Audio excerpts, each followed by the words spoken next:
Ora, durante a Guerra Fria, pelo menos entre as duas grandes potências, União Soviética e Estados Unidos, era impossível aplicar o princípio clausewitziano. Por quê? Porque existia alguma coisa chamada condição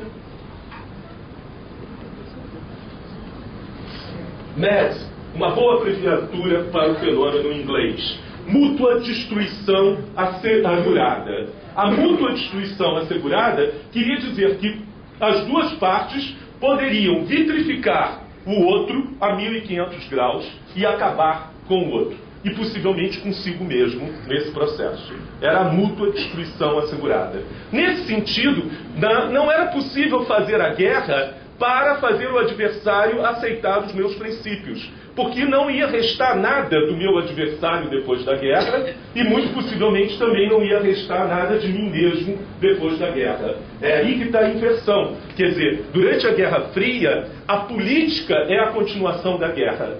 Se fazia mais política do que guerra entre as duas grandes potências. Vocês lembram disso? Ainda hoje temos isso. A corrida armamentista, a corrida espacial, os méritos do sistema capitalista, os méritos do sistema socialista propagandeados. As Olimpíadas eram batalhas simbólicas entre Estados Unidos e União Soviética, entre Cuba e Alemanha Ocidental, etc. Nesse sentido. A guerra era mais simbólica do que real entre as duas grandes potências. Em compensação, na periferia surgia essa expressão pornográfica de guerra de baixa intensidade. Baixa intensidade no Vietnã, 3 milhões de mortos. Em Angola, 1,5 milhão de mortos. Na Nicarágua, 500 mil mortos. Por aí vai, nesse sentido. Mas existia também uma importante guerra das ideias. Uma luta muito grande entre sistemas completos, o capitalismo e o socialismo. Havia uma utopia de futuro que poderia ter sido falhada, como ela realmente, no estado real concreto, foi construído. Eu passei alguns anos da minha vida, já que não era muito saudável ficar aqui, morando na Europa e num país socialista. E algumas vezes isso era desesperador.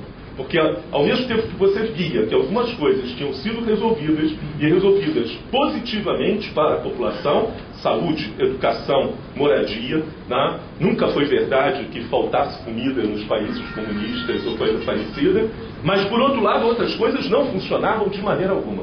Não funcionavam mesmo, e não funcionava principalmente a capacidade das pessoas se comunicarem e falarem entre elas de uma forma muito clara. Havia problemas ali que não foram efetivamente resolvidos. A guerra de ideias era um elemento extremamente forte nesse sentido. Ao contrário de logo depois, quando termina a Guerra Fria e se proclama o fim da história.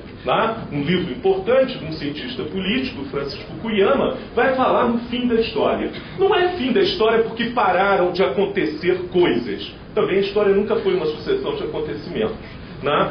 Era o fim da história, no sentido que era dado pelo Fukuyama, porque não tinha mais a luta de grandes sistemas, de grandes doutrinas, na qual as pessoas pudessem acreditar e pudessem pensar que era uma alternativa civilizada de se organizar contra formas absolutamente bárbaras e desumanas de organização da sociedade humana. O que faltava era utopia, por isso ele fala em fim da história. Ele vai falar o seguinte: tem alguma alternativa para a economia de mercado?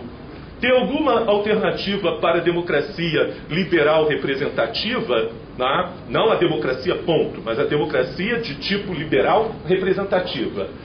Tem alguma solução diferente para a organização hierárquica dos estados a partir da grande potência ou a única potência depois de 91 nos Estados Unidos? Então a história acabou. Se não tem alternativa, nós chegamos à história. As grandes doutrinas que sempre empolgaram as pessoas sempre foram doutrinas finalistas, doutrinas onde se tinha um paraíso no final da história. O paraíso dos liberais é o mercado autorregulável. Desaparecem todas as instituições e o mercado resolve tudo sozinho por ele mesmo.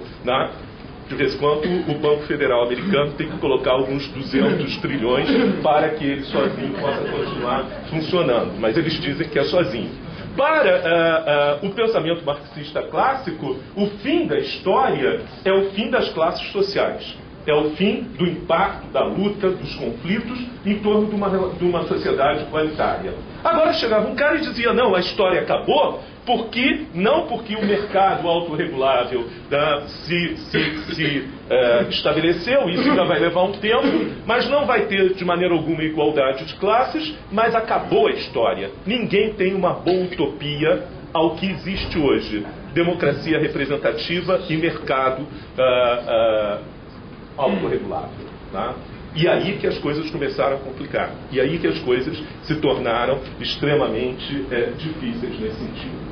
Também era uma característica fundamental desse período da Guerra Fria a dependência. A organização de grandes blocos de países que eram colocados como sendo áreas de influência, áreas de dominação das grandes potências. O fim da Guerra Fria em 91, e aí a gente está falando que é fim de Guerra Fria, porque o país que era o principal oponente do modelo de regime liberal e de economia de mercado, o país que tinha a utopia da sociedade em classes, ele desaparece. Ele entra em colapso em 1991. Tá? Então, nesse sentido, não há mais como falar em bipolaridade, não há mais como falar em Guerra Fria. A Guerra Fria, ela tinha algo muito especial, né?